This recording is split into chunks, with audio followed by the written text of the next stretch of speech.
Hey, welcome to Caching in the Northwest. This is the podcast from the birthplace of geocaching right here in the great Pacific Northwest.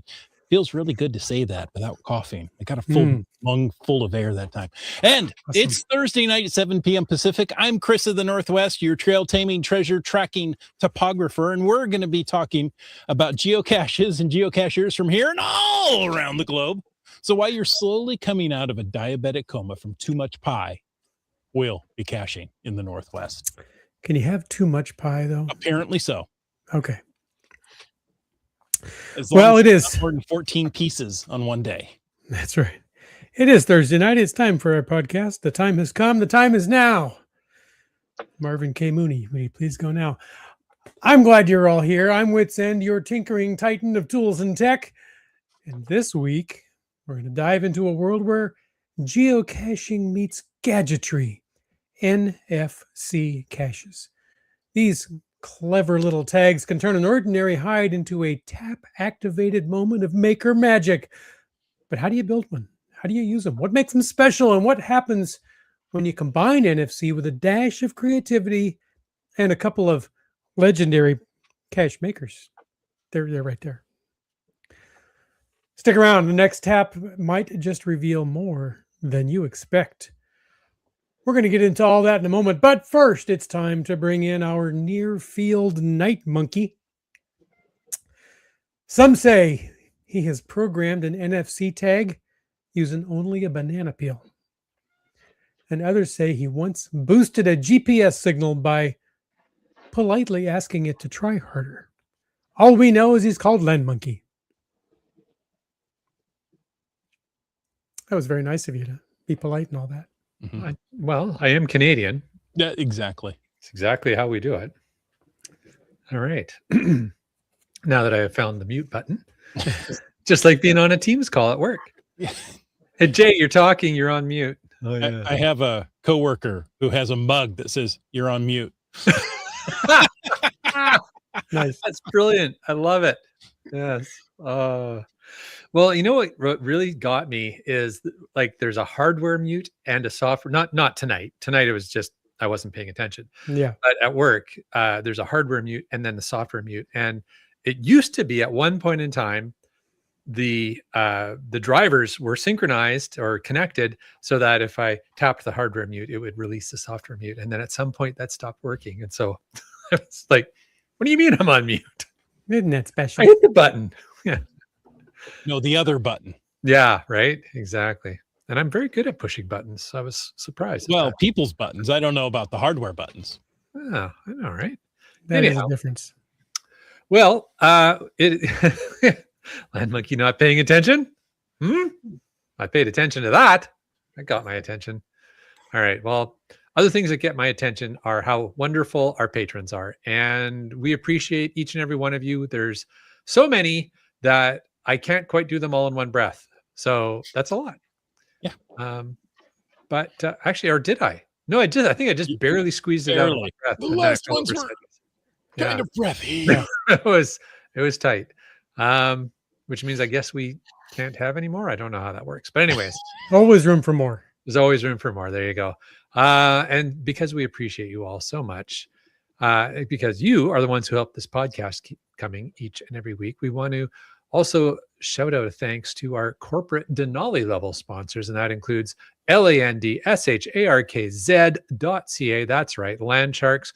If it's time for new caching gear, caching containers, I don't think they sell NFC tags, so we're going to learn a little bit more about that later, but the containers into which to put them, absolutely.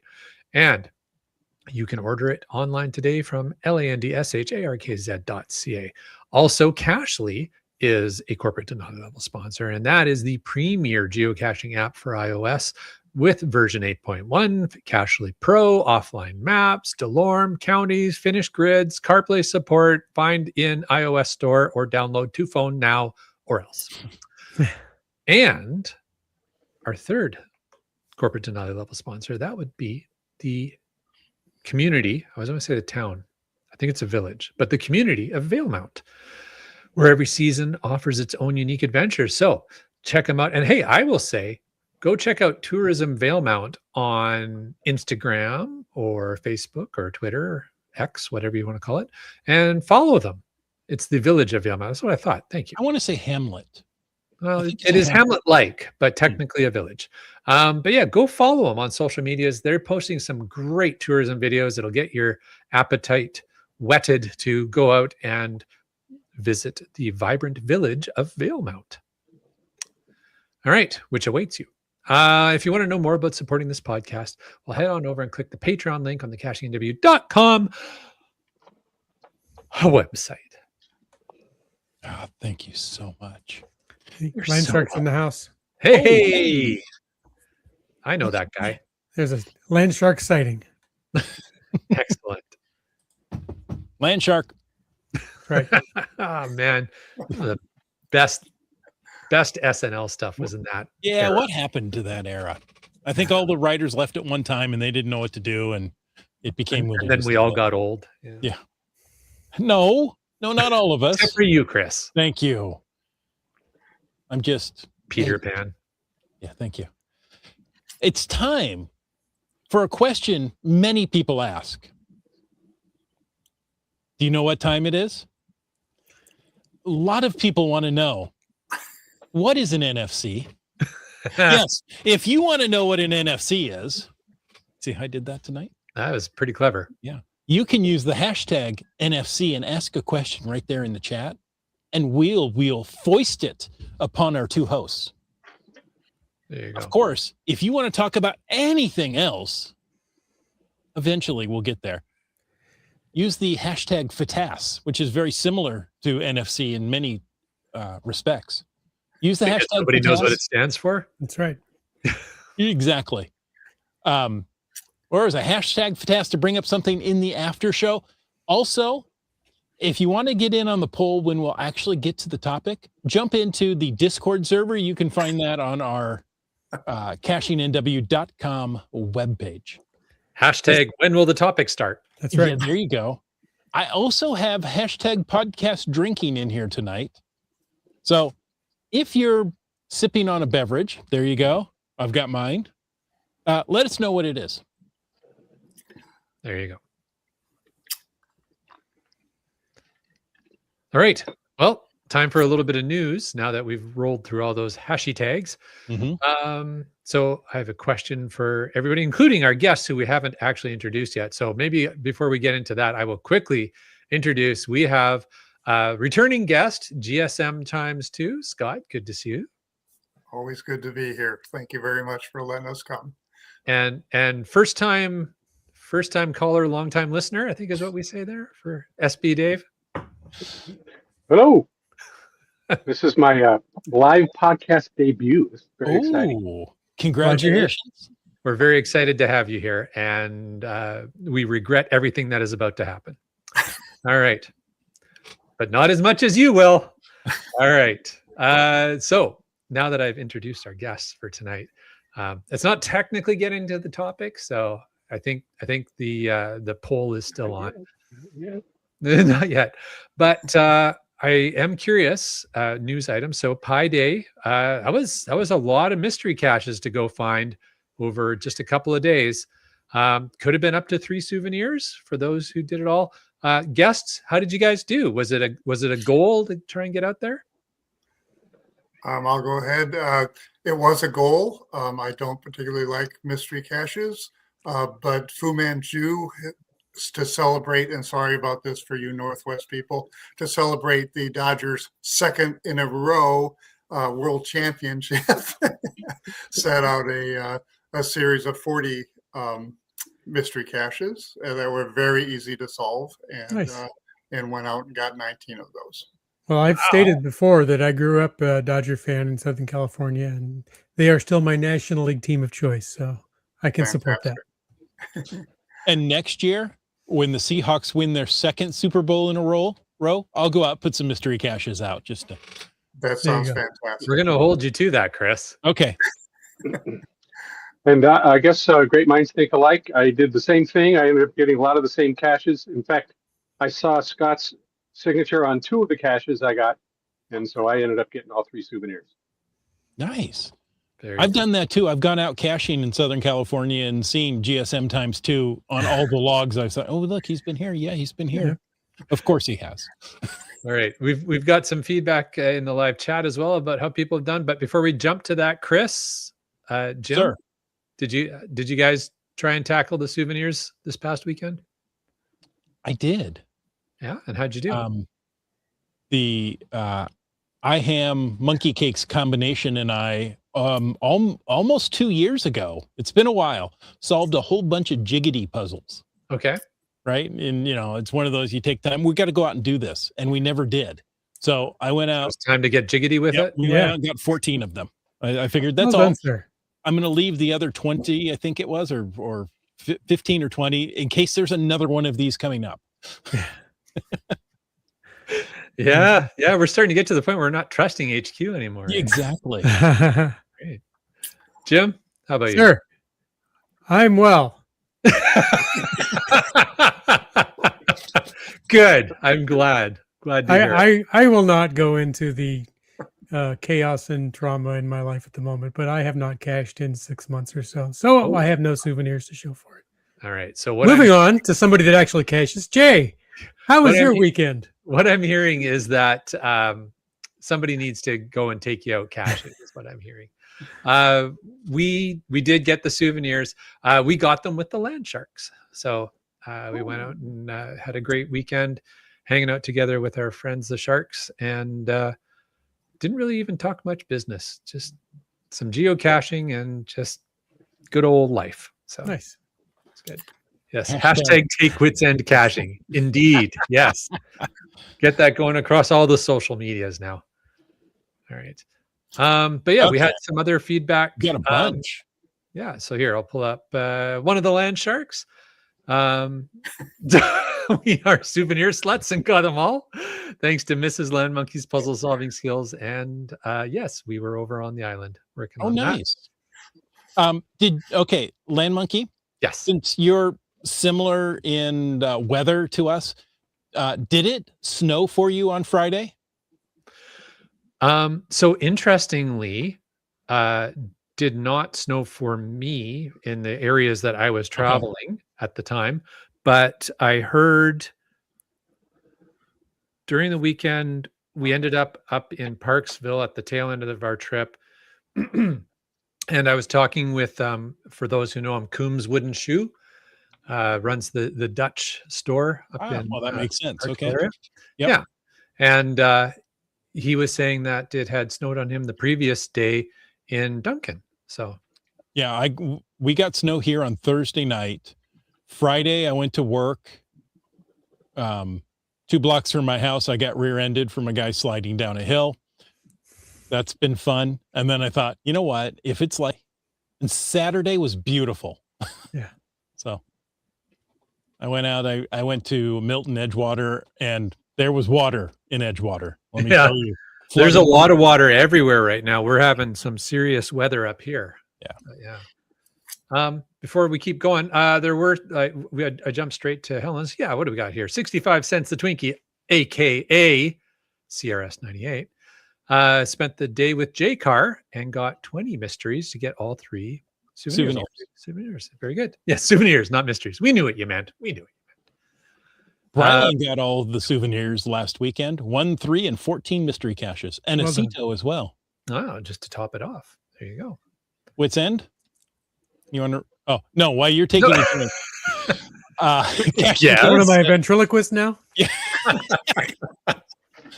I got all 3 by doing Kaz and Kids Pi Day Geo Art in the Bury and SeaTac area. Cool. Sounds nice. There was a. Oh, sorry. Go ahead, Jim. That just sounds nice. That's all. Yeah, there was. Yeah, that is a good answer. What's in? There was a local cacher up here who, as soon as that souvenir series was announced, went and put out a series of simple puzzle caches so that everybody up here could, except for him, I guess, earn the souvenirs. So I thought, and to that point, I thought that was very selfless of him to do that. I thought that Very was nice. cool. Do you want to honor said cacher? Yeah, it was. Who was I? I get the caching names mixed up. I got to apologize for that. But I think it was GB and Bob. Brian Lang will correct me. Okay. No, not GB and Bob. Who was it, Brian? Type it into the chat. Okay. While we're waiting for that, Wits End, now it's your turn. My turn. Oh boy. Let me get a drink of water. No. Alondro and Seabeck tribe got our 14 out of 15 put out by Disc Golf Birdie for Pi Day. So other people did that. That's cool. nice. She put out an extra one just in case you missed one. Right? That's actually a good idea because sometimes really caches is. go missing, right? Yeah. That's true. Star Cacher found 22 mysteries, part of a GeoArt. Just need to get them logged. Yes. That helps. Yeah. Great Adventures, who got wonderful swag from Shop Geocaching, says, Right. we got all 3 for Pi Day. There you go. That sounds like a great adventure. Yeah. Cool. And there we go. Take Wits End caching. Hashtag take wits end caching. Indeed. Looks like Bob the goalie put out Bob the goalie. That's who it was. simple puzzles that were not. My apologies to Bob the goalie, but yes, that is a very thoughtful local cacher. Trace of snow in New Westminster. Mm-hmm. SB Dave, high temperatures have been over 80 all week here in SoCal. Nice. Enjoy it. Yeah. We didn't get that. No. All right. Okay. It is technically still winter. CRS98 found a fair bit of snow in South Seattle. The rest of the area you cached in was quite nice. Cool.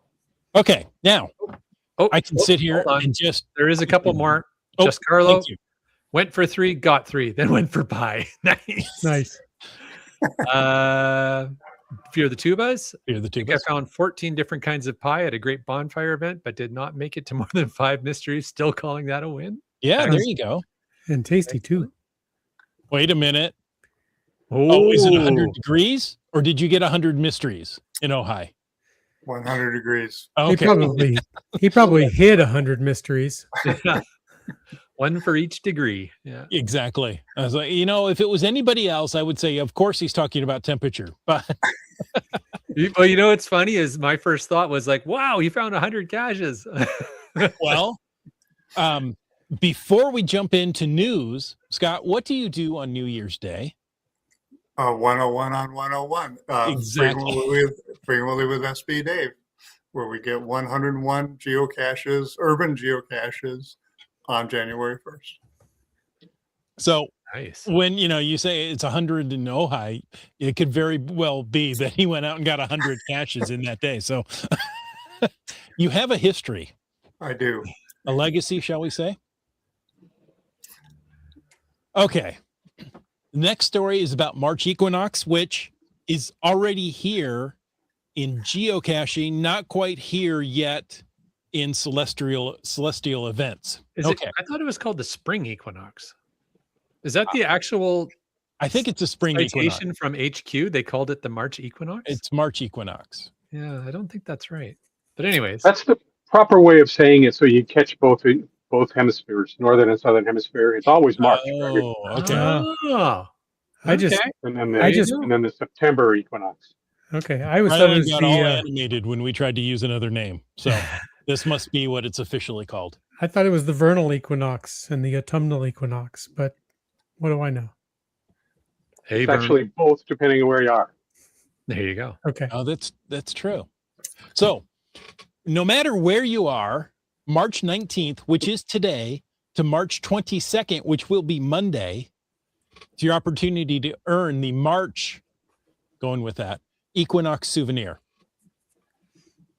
There you go. So you just have to do it by finding and logging any geocache, any event, or Adventure Lab location.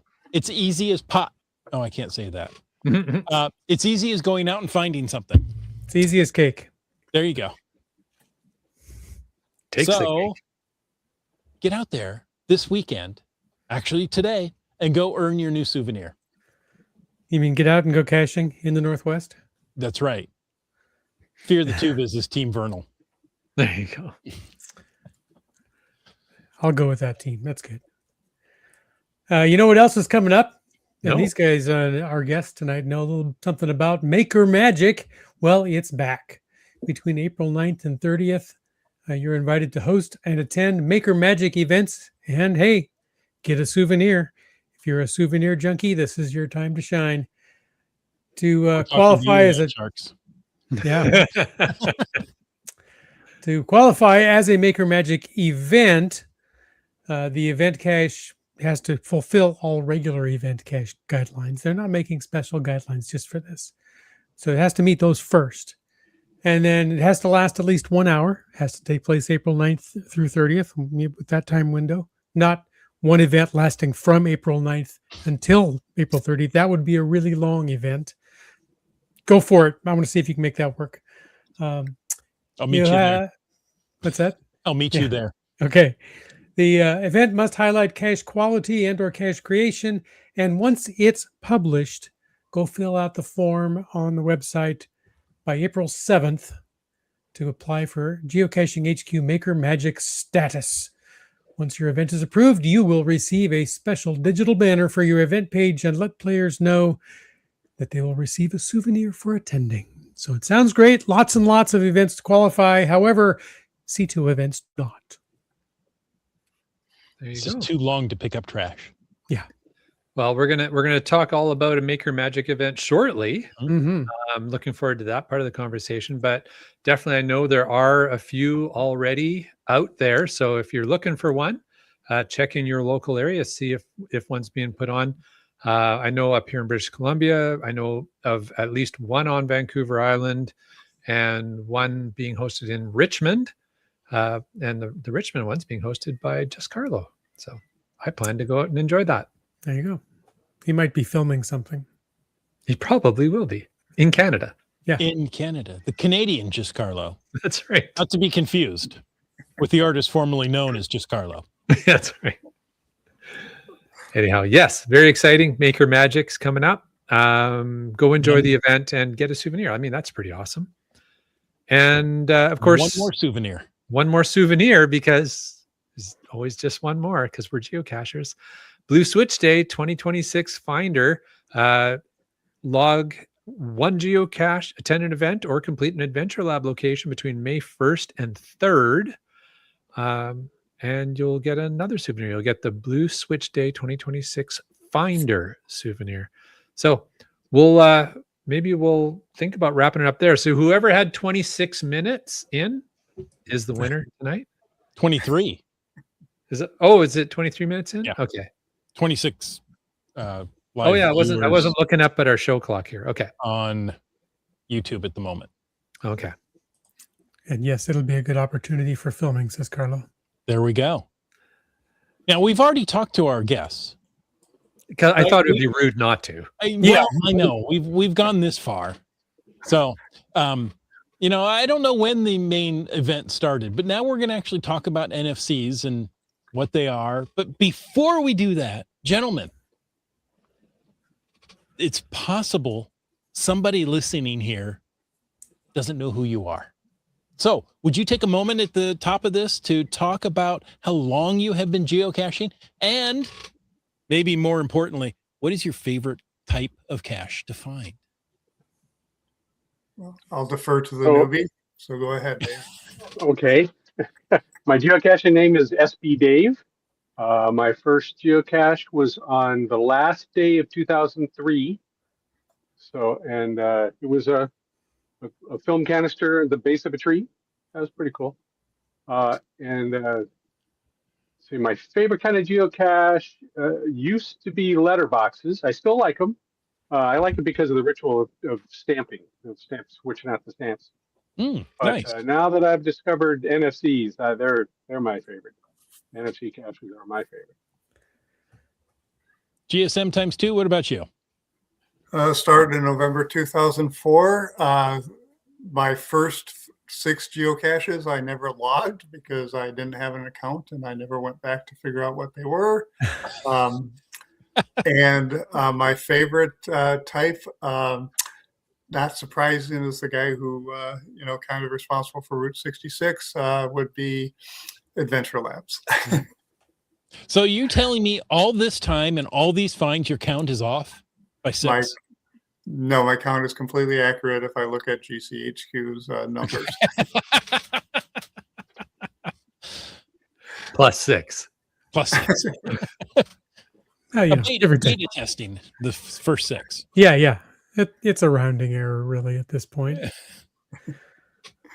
All right. So you like NFCs, you like Adventure Labs. NFCs are a little few and far between, but they are fun. What was the first gadgety cache you found, and how did it shape your expectations for creative heights?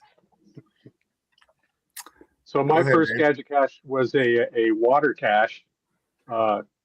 It's coincidentally at the edge of a lake, but fortunately was right next to a faucet. So the person was thinking ahead. So it didn't take a whole lot. We actually used our hands, and it took 3 of us. We ended up getting it.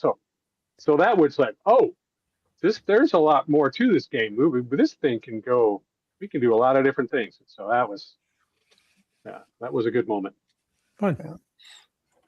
Yeah, and for me, I tried to recall when my first one was, but the first one that I really remember was out in a group, and we found one where there was a supplied magnet, and you had to take that magnet and slide the geocache up a PVC tube. Yep, those are fun.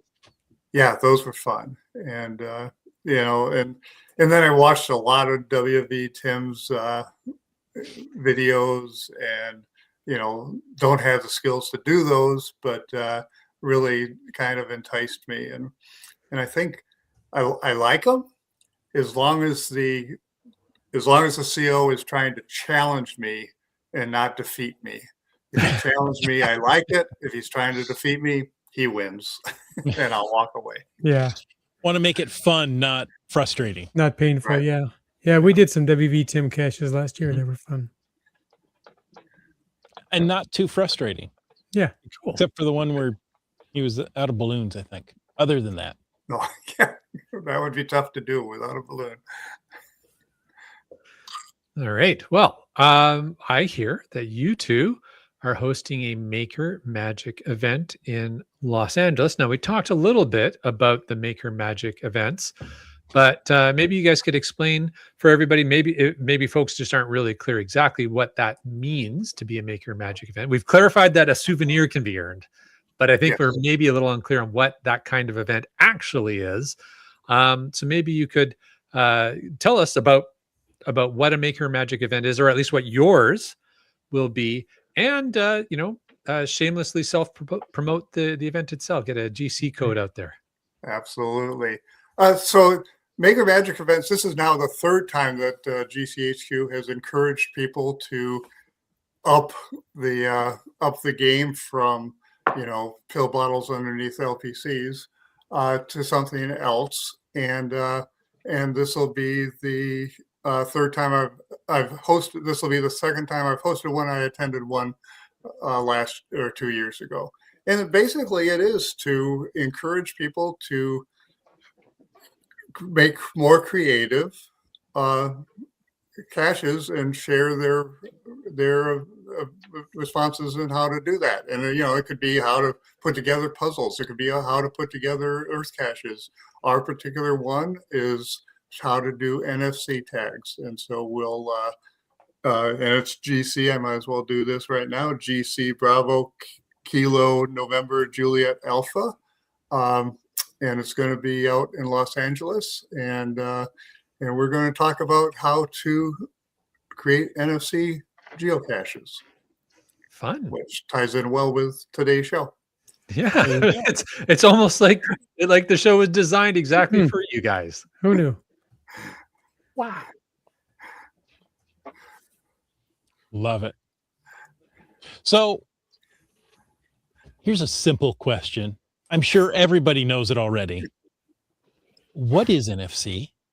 What kind of technology is this? What are NFC tags? What do they look like? Okay, deep breath.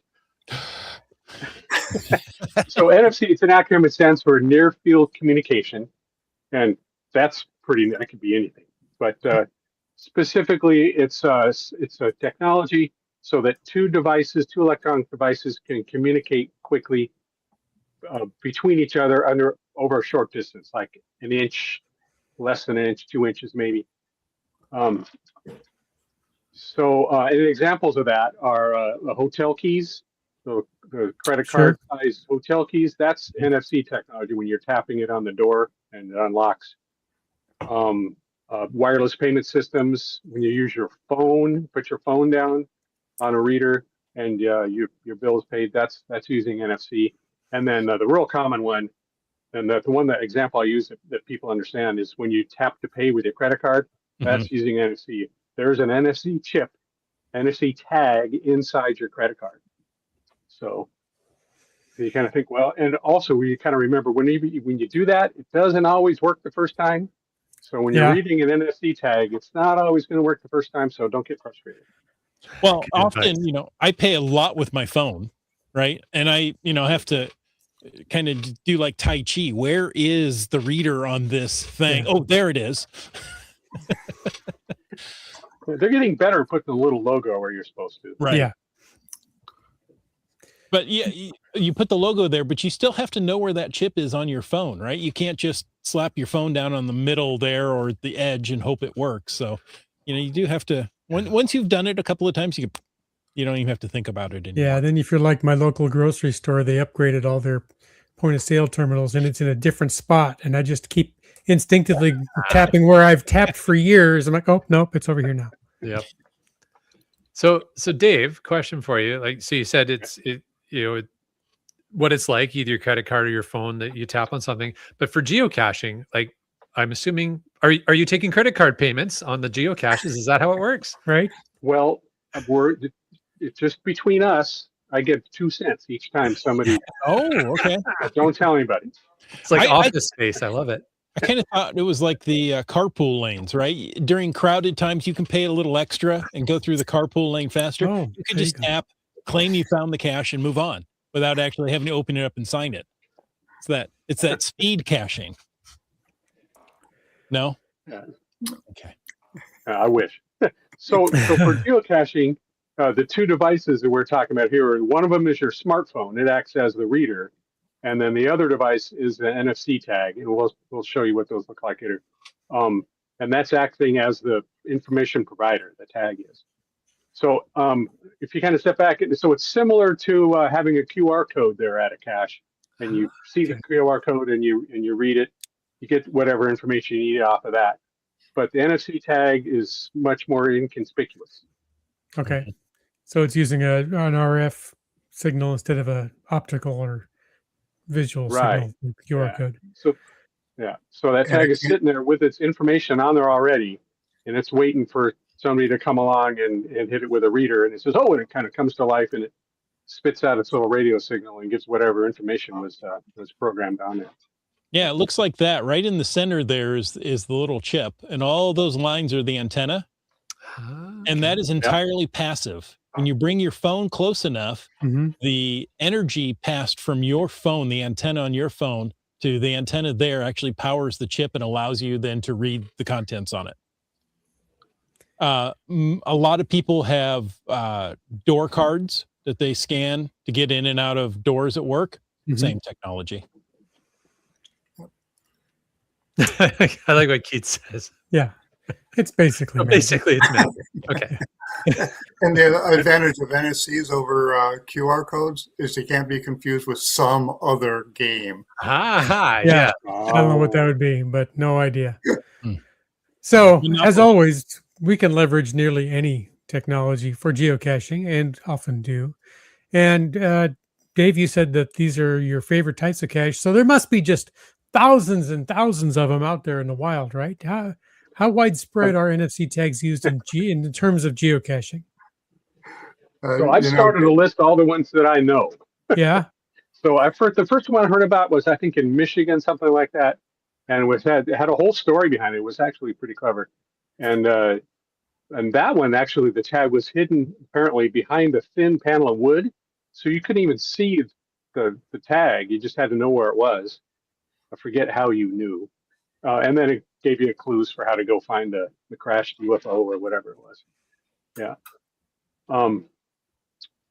So I have a bookmark list, and I've forgotten how many are on it now. I think I might have like 60 or so. I think Scott has some statistics somewhere on how many there are. I know that there's 34 of them in California. 19 of them are in Southern California. Dave and I have set most of them. And yeah, and there's currently none that we're aware of in Washington. So if somebody is aware of them, message SB Dave. Well, that may change after this Dave. podcast. So, or place one and message me. Yeah, or There place you go. one and message. There you go. Yeah. Interesting. Wits End and I found one in, was it West Virginia? Yeah, it was Somewhere on that trip. Yeah. Yeah. It was underneath a park bench and you had to get it just right. And yeah. Uh-oh. Now we got it. NW Katz is going to have to place one. He has some tags. Awesome. Oh, CRS98 says there are a lot. GeoJet has put out many of them. a lackey. Very good. There you go. He's put them out with alacrity. Yes. Perfect. Right. So where are we So at? Dave, your list is going to get longer. Yeah. Good. So the two of you guys, we talked about how it can, there are NFC geocaches. How do the two of you use the NFC tags in geocaching? Like in general, we're going to get into all the details, I'm sure, but in general sense, how do you use the tags in the game? Well, I'm going to start with this one. But although Dave was my inspiration, he set the first ones in Ventura County, and I just kind of latched onto them. So I've set 3 of them, or been working with somebody to set 3 what I call NFC distribution centers. And we have one up towards Santa Barbara County. We got one in Ventura County, and a friend of mine just set one down in Los Angeles County. So we're trying to spread the word and make them available. nice. Oh, wait. Hold on a minute. An NFC distribution center? Are you handing out NFC tags? In a way, yes. They're actually plastic ammo cans. On the outside, it has directions on how to scan an NFC, and there is, of course, an NFC tag. They're all locked. So by scanning the tag, it's going to give you the combination to get into the cache. And then in the cache, I have little directions in little baggies. In the baggie will have directions. It'll have an NFC tag. The directions are how to scan. The other side is how to set. And hopefully people will take these and we'll spread the NFC tags around the area. Oh, that's Wow. awesome, you guys. Yeah, that's cool. That is awesome. Yeah. Very cool. And then Dave, he is the one who inspired me. So Dave, why don't you tell us what you did? Yeah, so those distribution centers is the only example I can think of where an NFC cache is a traditional.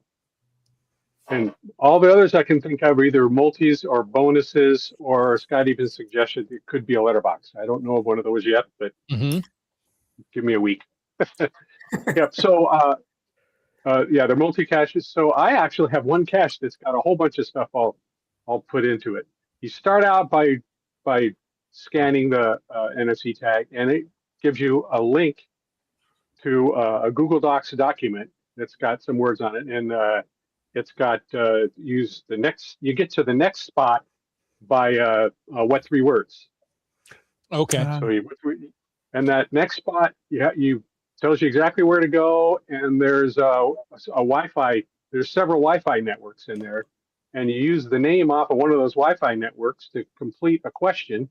You put that answer into Certitude. Certitude gives you coordinates to go to another NFC tag, and that NFC tag gives you the coordinates to the final. Wow. And then, of course, the final is not the end, because inside a little of the final is a QR code to get you started on a bonus cache, which has NFC tags. Spoiler So alert. it's a full circle. I like it.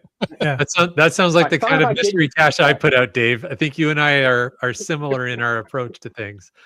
It's like, why just do one complex step when I can do 10? I actually found a But cache each that's one's simple. It's not Yeah. super crazy. That's true. I was gonna say, but it's more involved than most Earth caches I've been to. Only marginally. But I don't have to Yeah. review any answers. Oh well, There you go. Oh, that's cool. That sounds like a really fun adventure, Dave. It really was. It was quite challenging, and as Dave was describing, it takes you through lots of different technologies to get to the answer. Yeah. Very James Bondish, Houston, Yeah. Texas, Dave says. Yes. What's end? You were going to say you've Oh, done sorry. one or sounded like something. Did I? Okay, we'll move on then. So it sounds like these can either be a traditional, like what GSM x2 did, or a multi-cache like you did. Are they good for anything else? Any other types of caches? There's another person who did them down in the Antelope Valley, and we did a Where I Go. So you could, go and have your Where I Go set up, not have the codes, scan the NFC, and you now get the codes. You could do a simple jig, and I'm going to stress simple. Yes. Because you could scan it, do a jiggity puzzle, and yeah, you're going to do it on your phone, so don't put the 320 piece jiggity puzzle together for this one, but a nice simple jiggity, and that could make it a puzzle cache. And then a letterbox, essentially, except for the Where I Go, you could do a letterbox. All you need to do to make a letterbox is put a stamp in it, and it's a letterbox. So yeah, so it's kind of fun. Just for you mentioned jiggity. This weekend I was at one of two events, and somebody did a 200-piece jiggity puzzle on their phone in order to get the final mystery solved. Oh Like, my God.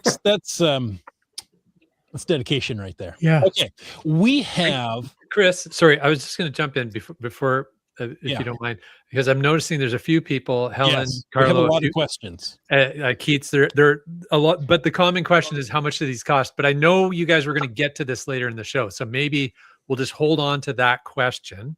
Yeah, let's answer it. Or if you want to jump to it, absolutely. Yeah. And of course, absolutely. Wet Coaster says if you have to ask, you can't afford it.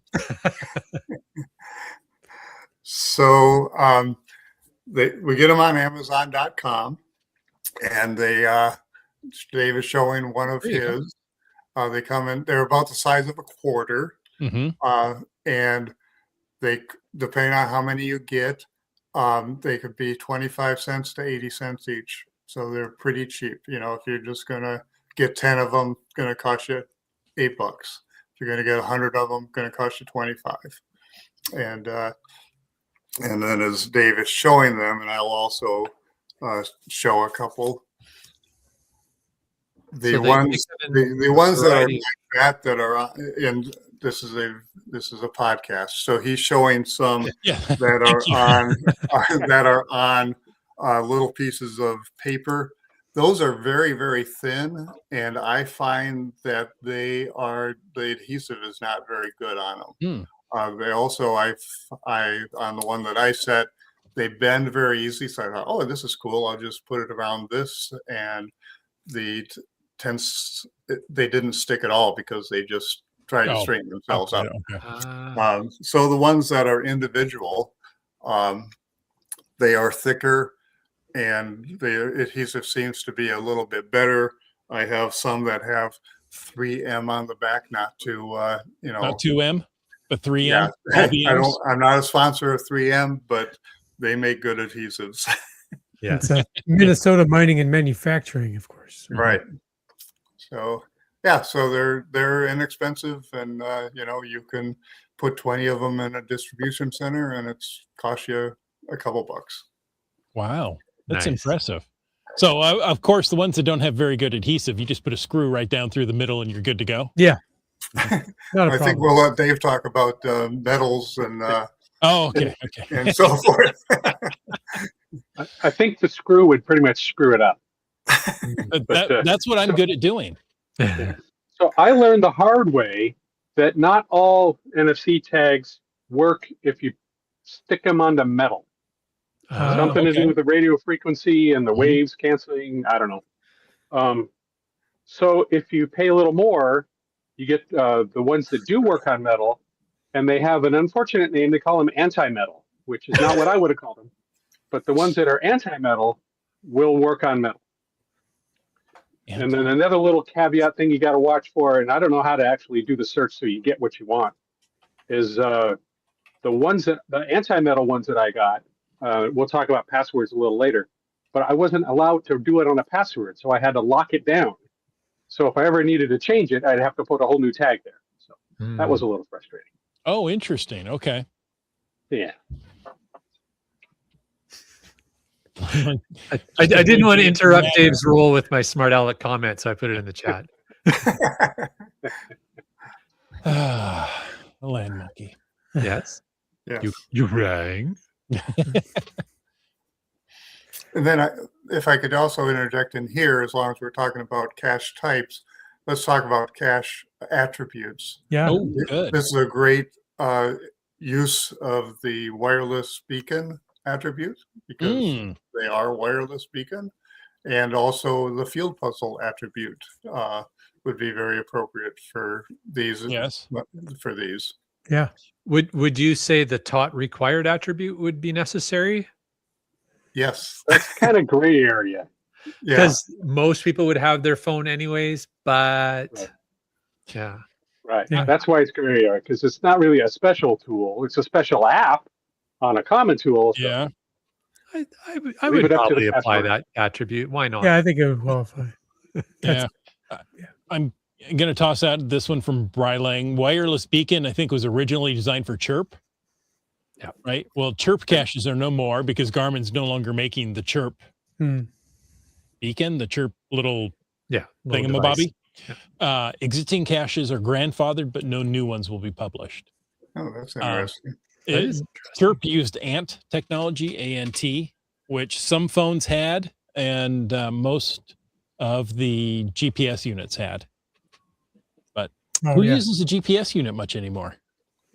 Sometimes Sometimes. not as much though. Yeah. So I think this is a very good use of the wireless beacon. Yeah, that's Even, very cool. even though it's completely passive. Yeah. It's still a bit of a wireless beacon. And the wireless beacon itself, as Brylang says, indicates needing a tot. So, yes, you need There a you tot. go. You need a phone. You need something that reads them. But the attribute says that. So speaking of reading them, you've gone and got your tot now. Your tot. How do you read an NFC tag? I'll give Dave the easy one. Yeah. So you use your smartphone. So, okay. And just like everything else with smartphones, there's two camps. There's Androids and iPhones. And of course, it's a little bit different between the two. So on Androids, there is a native, it's built into the operating system of the phone. There is an NFC reader that's already there, and it's usually active. You might have to go into your settings and activate I think something with wireless payment. They put it in a category as wireless payment, but that's really enabling your NFC reader. So once you've done that, you just hold your phone to the back of if it's an Android, it's typically the sensor is in the middle of the back. You hold it up to the NFC tag, kind of get close to it. You want to keep it kind of flat and straight, and be a little patient. And you'll hear a little beep or a buzz, and your screen will show whatever the information was on the NFC tag. Now, right away, do a screen grab. Because if you forget what it says, so you go back to your cache and say, okay, what's the question? And you go back, it's gone. You have to scan it again. If you do a screen grab, then you don't have to rescan.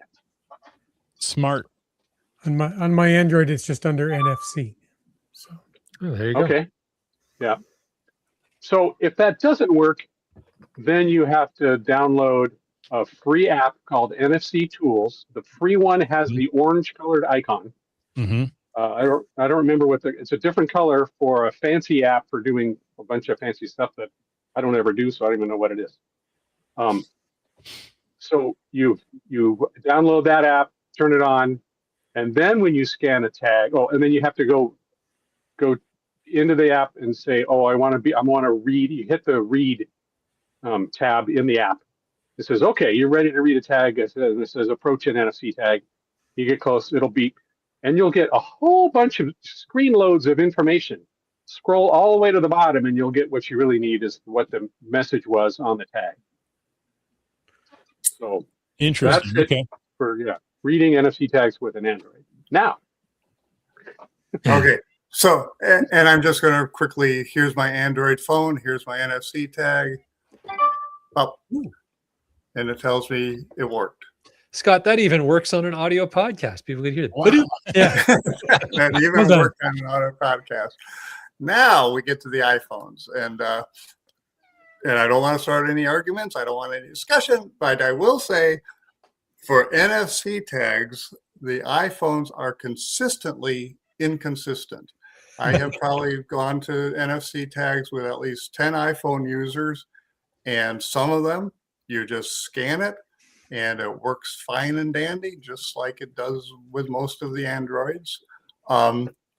With other people, they have had to go ahead and download NFC tools, which this is my wife's iPhone, and I have downloaded NFC tools, and now I can hit read, and then it says ready to scan. And with the iPhone, it's at the end of the readers. So at instead the of end. lay it So flat, it's put the end against the. either the end or start at the end and then tilt it downward and see if it'll work. And find But, out where the sensor is. Okay. Yeah. Yeah, that's where the sensor is, somewhere right towards the top, which has some advantages because if you put in a metallic magnet for your mount, you Uh-huh. might be covering your NFC tag on an Right. Android, but probably not on an iPhone.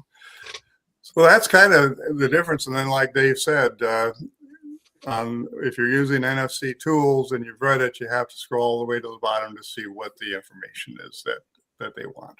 Mhm. But kind of interesting technology. Going to do Brian a little favor as a reviewer. These are physical containers, and so if you set them, they have to meet the criteria for a physical container. They're not a virtual. So Okay. just be aware of that. So distance considerations, etc. Distance, schools, railroads, so forth. All right. those things Yes. that the reviewers know, they will correct you on. Good. and the reviewers I've worked with on these, they want the icon for the cache to be where the first NFC tag is. I had one where I said, here's the icon. And they say, okay, you're at the cache. Now go to these coordinates and read the tag. Nope. Do that. They want the tag at the icon. Okay. Oh, interesting. Okay. There is NFC tools for the iPhone as well. Yes. So that's available. Let's see. Not Wet, working. Yeah, it's there not you go. Wet Coaster says working. I was trying to Android show what the icon has looks had like. NFC for years, and Mrs. Landshark says, yeah, I had NFC built into my Android phone at least 12 years ago. So There you go. Yeah. So guys, yes. So okay. So Cirrus98 is saying what you said, Dave. That it has to be the first icon for the multi-cache if it's a multi you're putting out. But yeah, no, that's a good point. And Scott, thanks for that pro tip around paying attention to physical placement, because it is a physical object you are placing out. So now we've talked about how much it costs. You've mentioned, Scott, you purchase them via Amazon. So that's definitely a sourcing option. There may be others, but I'm pretty sure if you Google buy an NFC tag, you'll get a whole bunch of results. But what all do people need to have? Because it sounds like you have to program it somehow. So what all do people need to have in order to create an NFC geocache? Okay, so on the Android, on the Android, sometimes if you're reading an NFC tag, you can get away with not installing an app. But in order to set a cache, in order to write the information on the tag, you do need the app. NFC Tools is free, it's safe. and it works. And so you download the app, you fire up the app, and you go to the right tab. Let me just check my notes so I don't miss any steps. No worries. On NFC was- tools, yeah, let's see. one of the buttons there is right.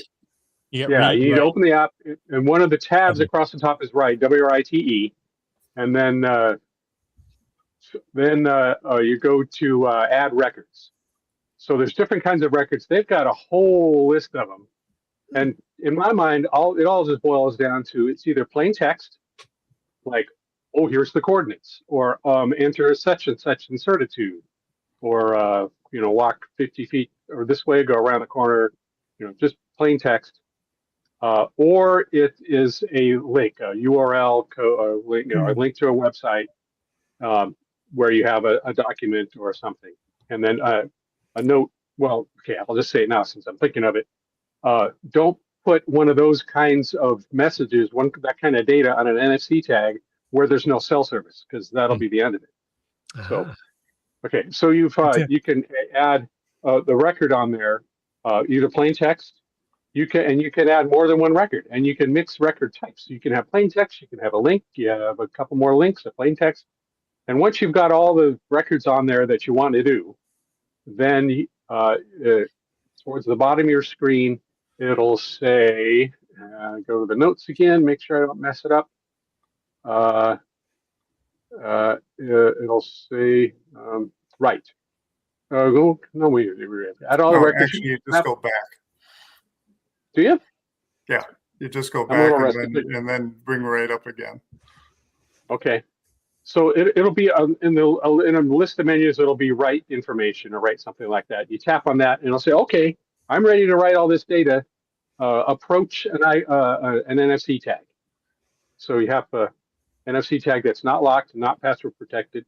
You get it close and it'll beep and it says, hey, it all worked. So at that point, you've got your information on your NFC tag, and you also have a choice. Do I want to password protect this?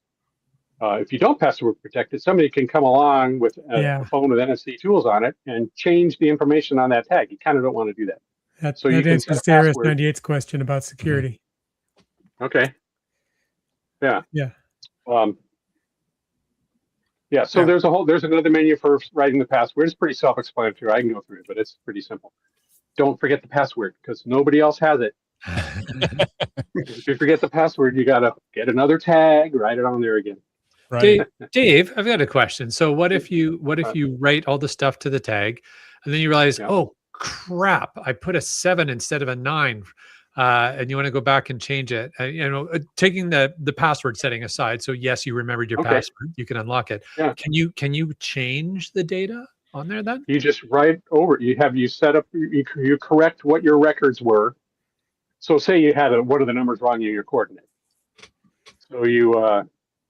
Dang, it's been a while. I think once you've done that, all the records are out there. No, there's an option for clearing all the. Yeah, go ahead, Scott. I'm bumbling. Yeah, so you would hit write, more options, clear the record list. Oh, okay. Okay. So you can just wipe it and then start over. You just wipe it and start again. Nice. Very cool. Thanks, guys. Yeah. NW Cat says, pro tip on reading tags: if your phone is in a case that has metal or a magnet on it, taking the phone out of the case to read it will be needed. Yep. Yeah. And then I'm going to add, if you're hiding one, keep in mind that people have to scan it. So try to make it scannable. You know. Right. Put it in with enough space around it so people can move their phone around it, right? Or if you're going to put it inside a bird, as I say, if you're going to put it inside a birdhouse, don't make the birdhouse out of 3/4 inch ply. You're right. Something Maybe like go that. with 1/4 inch ply. Wow. That sounded too specific to be just made up. Well, I was just thinking, you were saying the distance that you need to read it from, right? So I was thinking, if you were going to put it on a birdhouse, then Well, that's funny, because I have a question. Are there some common mistakes for new NFC cache builders, and how can they avoid them? Yeah, by putting it behind a material too thick to read, or putting it in a place that you can't scan a phone all the way around it. Yeah. Right. Yeah. You know what? It'll be nice in the very corner of this building. We'll put it right up here at the top corner. Yeah, my phone reads it. Yeah. But you can't get close enough with an Android too. So, Dave, would you have any hints for people who are first setting their first NFC? I think I would say, go ahead. When I set my first NFC, I didn't know about the metal. So there's an NFC tag out close to my first cache that's stuck. And I can't get, it's very good adhesive. It's still there. It's far enough away that people hopefully don't get confused and try to scan it when they're looking for the real cache. Yeah, well, and then so anti-metal. Yeah. Go ahead. Speaking from experience of finding one of your caches, yeah, that's where the make sure it's scannable comes from. Yeah. Yeah. So I moved that one. That reminds me, one of my first NFC cache finds, it was on a shopping cart return, and it was, just a black circle disc right on the wheel of the shopping cart. So it looked like it belonged there. Oh my gosh. Oh. That's clever. Yeah. Dave, was on one cart? No, on the logo on the sign, they had the image of a shopping cart. I see why you were confused, though. Yeah. Wow. No, you had to find the right shopping cart. Find the cart. Excuse me for 1 minute. I need to scan now. all the wheels in your cart. Can you just stop moving? Somebody would do it. That'd be really evil. And then Dave has a couple of hints on how to make them a little more so they're not as easy to find. Okay. Yeah, go for it. I'm not sure where you're going, Scott. Well, let me ask an opening salvo on that one. Can you paint them? Oh, I know where you're going now. Yes, you can paint them. This is water, by the way. You can paint them before you place them. You can carefully paint them afterwards. And then, like I mentioned in that first cache that I heard about, you can place them behind a panel as long as that panel's thin enough. Yeah, you can kind of think people out who might think that they're never on metal because they don't work on metal, and then you buy some metal tags. That's a very specific example. It didn't work. He found it anyway. You have any other hints, tips, Scott, besides painting?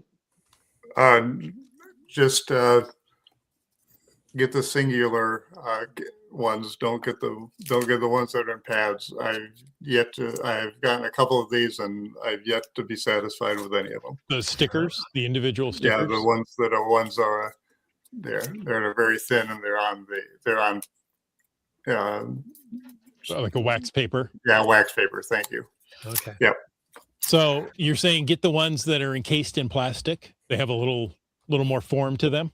They come individually, and just the fact that when you go to peel off, you've got to work at it makes it, to me, they just work better. Okay, a little plastic wafer kind of is what I see Dave with. Yeah, it's a little plastic wafer.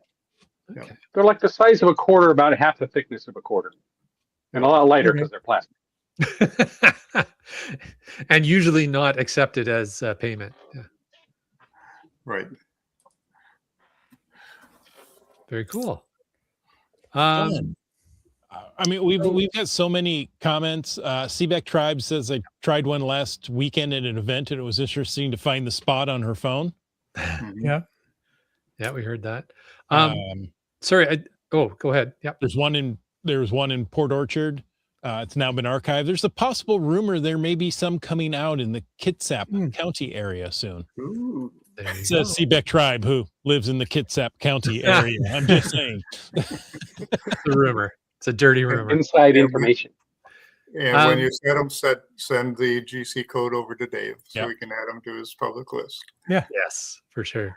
Wet Coaster says there's 2 on Vancouver Island from a search that he just did there. So Nice. That's cool. Did you know that, Land Monkey? Did you go do these? I I assume you've gotten everything on Vancouver Island. Nope.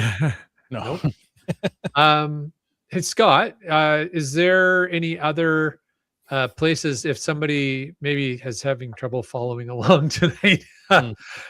any other events or anything besides your event where there'll be an opportunity for people to learn more about the NFC tags in person? Yes, Larry the Pool Guy. He lives out by Azusa in the West Los Angeles area. He's going to host an event, and it's a Maker's Magic event, and he's going to have a lot of different topics. But he's set aside 15 minutes for me to give my presentation. If you're going to put together one PowerPoint presentation, you might as well do it twice. So, Yeah. That's right. so I'm going to go ahead and do that, and that's GC Bravo Kilo 9 Alpha Romeo. Great. So for those who are in and around, or at least available to get to the Los Angeles area during the Maker Magic period, there's 2 events that they can attend and learn hands-on. It sounds like maybe. Yeah. I think we Not should all only go. not only learns hands-on, but they're going to be able to take my little packets of instructions and an NFC tag home with them, encouraging them to set their own. Fun. Nice. Okay, I have to ask. I think all modern smartphones have an NFC reader built into them. But do you have any way of making these caches accessible to somebody without an NFC reader? You could modify it a little bit and make it that you could do 2 parts of it. I'm not exactly sure off the top of my head, but yeah, you could have, here's the NFC. You could have run the NFC. It'll give you the code to open up the padlock, or find the 22nd, 27th, and 28th numbers in pi. There you go. So it's up to the cache owner writing the description to decide if they want to make this cache accessible to those who don't have an NFC reading device. Yeah. Yes. Okay, that's fair enough. That's fair enough. I mean, if you put the attributes on there, you put the attributes on there, right? So put them in the description. Kind of a hybrid NFC cache. If you Yeah, want to make it easy. Yeah. So Wet Coaster says all modern smartphones and some iPhones. Yeah. Not to be controversial at all. Yeah. no. Maybe I don't know if there's any other questions that might come from the audience after this, but one last one from me, guys. When you put an NFC cache out, are there, as a cache owner, are there any considerations for cache maintenance that might be different from just a traditional lock and lock?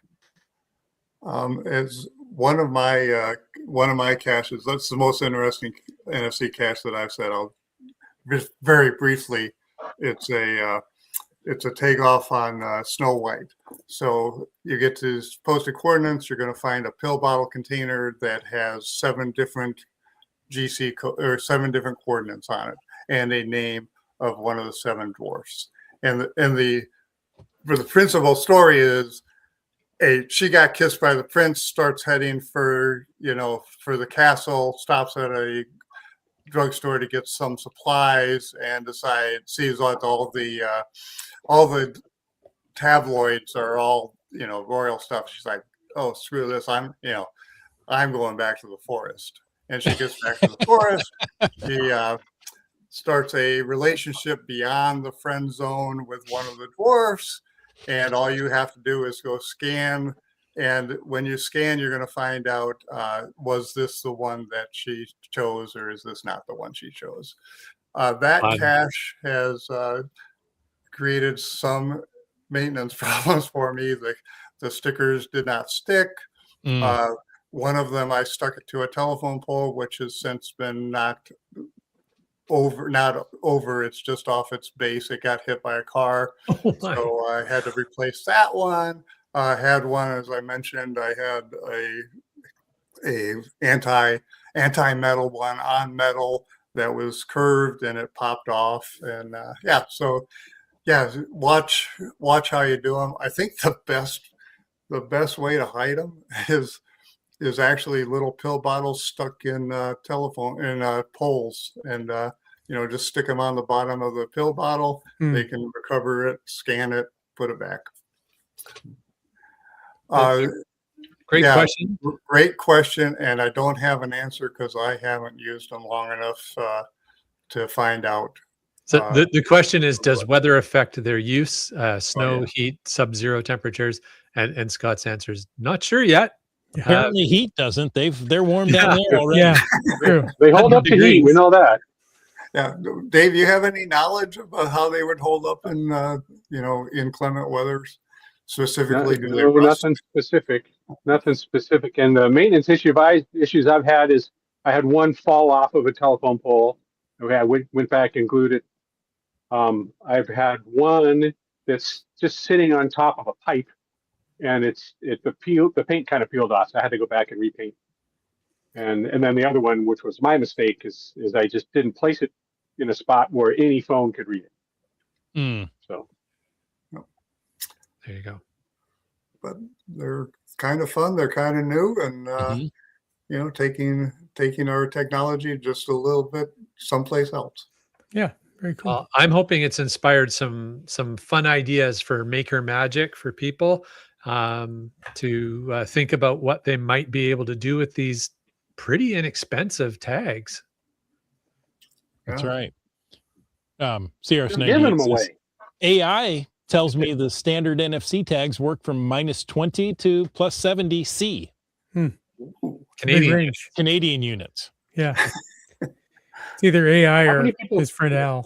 It could be Al. Yeah.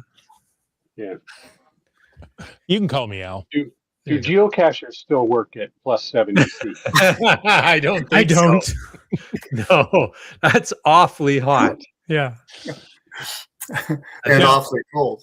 The Canadian -20 isn't too. -20 is pretty normal winter temperatures in Canada, but +70 is not normal. Yeah, Canadian geocachers work at -20, but that's about it.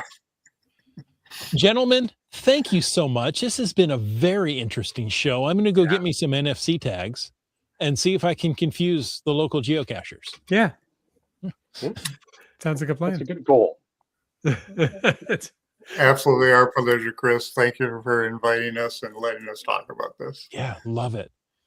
Folks, thank you for tuning in. We hope you enjoyed this episode of Caching in the Northwest. Indeed. And we want to take a moment to thank our corporate Denali level sponsors. We know one of the corporate Denali level sponsors is listening tonight. So thank you to Landsharks, LANDSHARKZ.ca is the outdoor adventure geocaching store. Check them out online. Hey, if you saw something cool when Marty was on the show from Shop Geocaching, well, go but you're based in Canada or Metro Vancouver or Vancouver Island. Well, go check out Landsharks. Heck, I found out recently that folks from, I believe it was Texas, had bought stuff from Landsharks in the past. So you don't just have to be based in BC to buy from Landsharks. Will Landsharks make custom drawings on your orders for you? I think that's a great question for Chris and Helen. Okay. Yes. All right. Meanwhile, no pressure, guys. Yeah, no pressure. Meanwhile, over at yes, they will. Yes, they will. There you go. Meanwhile, over at Cachly, well, that is the geocaching app for iOS. So if you're trying to figure out if your iPhone is going to read an NFC tag, well, it definitely will find caches with Cachly. And whether you're seeking outdoor thrills or just a peaceful retreat, Valemount awaits you. And we want to thank our other faithful Denali level supporters. And that is Cool Cow Cachers, Hawaiian Miley, Alondro, and Retired Guy. So thank you to the four of them, plus our three corporate Denali level sponsors. And folks, if you want to know more about supporting this show, head on over and click that Patreon link on the cachingandw.com website. That's right. Just like Antaeus did. Whidbey Island Gal. M-Nerve. J-Car. Gundark 2000. GeoBirder. B. Pendragon. Subway Mark. 65 cents the Twinkie. The Caching Cants. You Talks to Rocks. Korsgott. NW Cats. Genies. Calling your manager. It's Geo Karen. Alan.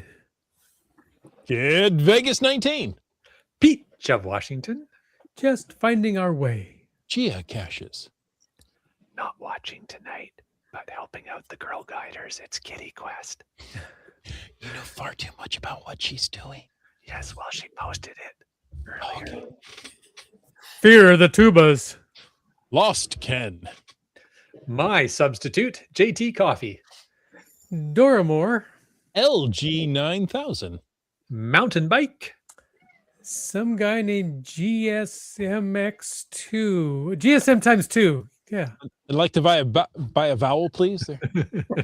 Camp Clan. Starcasher. The Terrible Tease. Just Carlo. Oh, it sounds sad when you say it that way. Railroad. Log work. Limax. Boomer 365. Gas station tuna. Green words. Flagman. Seebeck tribe. Trexer. For all you spilly drinkers, it's Wet Coaster. JR and Juju. Skyhawker. And Keats 94. Let's not forget Dave's cat. That's and right. Dave's cat. Mr. Whiskers there. Thanks for taking the time to listen to this episode of Caching in the Northwest. Your support helps keep the quality shows coming. So if you like the show, please click the Patreon link on the CachingNW.com website. Better yet, share your ideas for things we can talk about. If you like the vibe, please subscribe wherever you get your podcasts and leave us a review. If you were in a restaurant, you would tip. I would hope you tip. If you're in a live audience, you would clap. But since you're on a podcast, why don't you leave a free, fast, fabulous, fantastic 5-star review? Of course, you can always call into 253-693-TFTC and leave us a comment, ask us a question, or send us your corned beef leftovers any time of the day or night.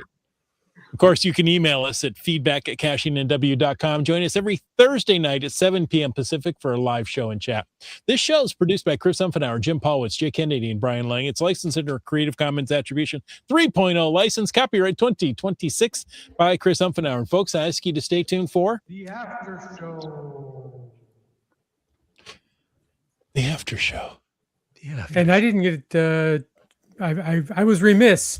If somebody wants to get in touch with you boys directly, they can come find you at the Maker Magic event in Los Angeles, or they could maybe communicate with you by some other method, which would be For me, I'll start. For me, contacting me through the GCHQ messenger board at GSMx2 is my favorite way of communicating. And if you would like me to mail you an NFC tag, include your mailing address in that contact, and I'll be happy to do that. very cool. Wow. How very generous. Worth 25 cents. Yeah. Well, I was gonna say, 65 Well, you cents. said it now, Scott. I don't know what you're going to do now. That could be a dangerous offer. And a self-addressed stamped envelope. Yes. Yeah, send that through the messaging app. See how that works. Yeah, and the best way to get a hold of me is SB_Dave at them through the messaging part of geocaching.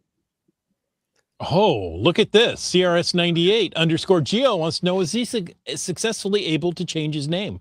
I don't think so. Oh, No. 65 cents a Twinkie. Good try.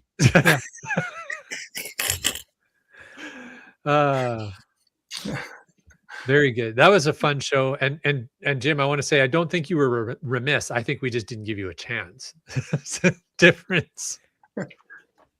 But yeah, great to get that contact info. Really, really interesting topic. Oh, I didn't. yeah. I mean, I knew of the technology, but I don't recall ever, other than chirp caches, which technically is ANT and not NFC, haven't experienced, I don't think, a cache that uses that technology before. So I'm kind of curious to see how many start popping out now. absolutely. And my best advice is don't be intimidated. It's real simple and real easy. Right. Yeah. Well, you guys made it pretty straightforward, but again, lucky folks who are going to be in the LA area will be able to see it in person. Yeah. Trudy says we tried to do one near Tucson a couple of weeks ago. We tried 3 different phones with no luck.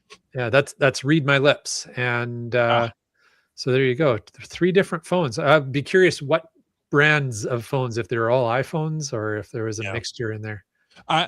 Well, Wits End, when we did the one in West Virginia or wherever it was, I think CRS 98 was referring to that same one.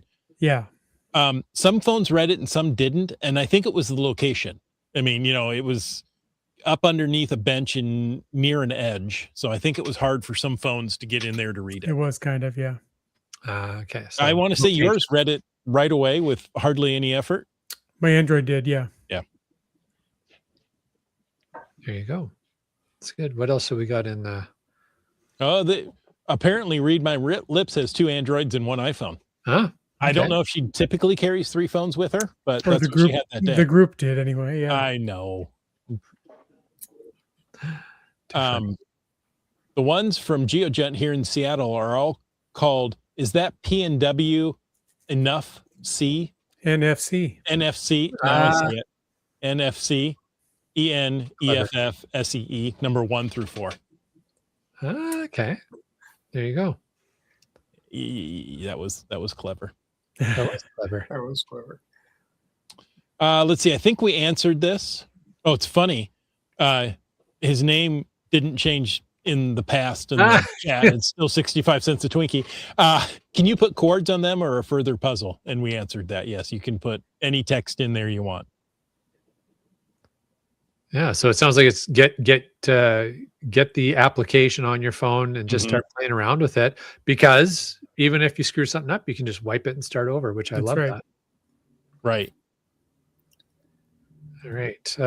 We've got, we were talking about this earlier in the show, but just Carlo's Maker Magic event is officially a Maker Magic souvenir event. It's the Craft to Cache Lab for LMCB9. And it's GC Bravo Kilo Victor November. November. Thank you. Yeah, Sorry, I wasn't looking up. I'm like, oh wait, I gotta find it. Oh, I blanked on November. But yeah, so go check that event out. It's going to be in the Richmond, British Columbia area. Do we have any other Maker Magic GC codes that we want to share? Can I share one thing? Please.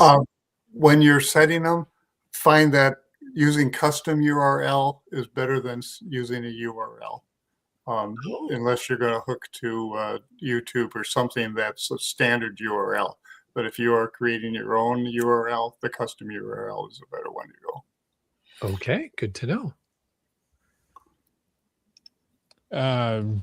Keep talking. I'm going to try to find Bounce's Maker Magic event. Yes, because he's hosting one with Scott again, right? Like, Yes. different Scott. You mean keep talking like I'm talking to my manager over there, and you're going to really care about what these people out there think of what we're doing? Or how about talking about Signals Island down in San Diego, October 3rd, becoming another mega. It's going to be fantastic, and Awesome. so I don't have the GC code right off the top of my head, but Is it published? It's out there? it's published. It's been published. Yeah, we're working on our webpage, so our webpage and our store isn't open yet, but should be open fairly soon. But Signals Island, signals-island.com is the website. And the GC code is probably keep talking and It's on the webpage.